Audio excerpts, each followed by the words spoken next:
अब जैसे बेटियों का हक है वैसे बेटों का हक है, एक एक हदीस इस पे अर्ज करूंगा। और जैसे बेटों का हक है वैसे बेटियों का भी हक है। ऐसे नहीं कि सारी जिंदगी बेटियों को खिदमत के लिए रखें और फिर 4 पैसे जहेज में देकर उसे घर से फारिग कर दें। नहीं,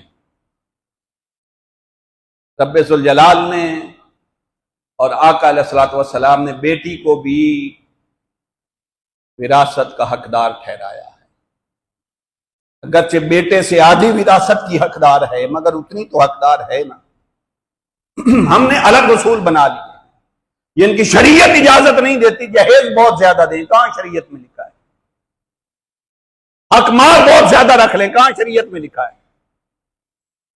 फुलान कर दें, फुलान कर दें। अब तो हम इतने वो बेलगाम हो गए हैं कि बेटे वालों की तरफ से डिमांड आ रही है इतना जहेज देना है। बाप गरीब बेटी का बाप अब नहीं दे सकता तो बेटी घर में लेके बैठा है, बेटी घर में बूढ़ी हो जाएगी, जहेज के पैसे नहीं मिलेंगे। ये कहां का इस्लाम है? बिल्कुल गलत डिमांड है और इस्लाम में इसका बिल्कुल इजाजत नहीं देता। एक तो आप किसी से बेटी का हक ले रहे हैं, दूसरा साथ उस पर जहेज का बर्डन डालते हैं। ये आपके बेटे के फराइज में से है कि घर का सारा सामान पूरा करें।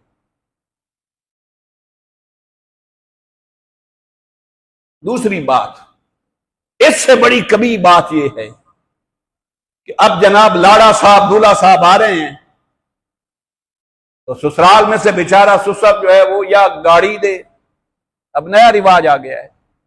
अच्छा, गाड़ी नहीं दे सकता तो मोटरसाइकिल की चाबी दे। भाई क्यों दे? एक वो तुझे अपने जिगर का टुकड़ा दे रहा है, अपनी बेटी का हक तुम्हें दे रहा है, साथ वो उसकी वो जो जिंदगी की कमाई है आना दुआनी वो भी आपकी झोली में डाल दे। ये जाए कि हम सही इस्लाम समझकर बेटी को विरासत का हक दें। ये यार इतनी बड़ी बात कोई नहीं होती।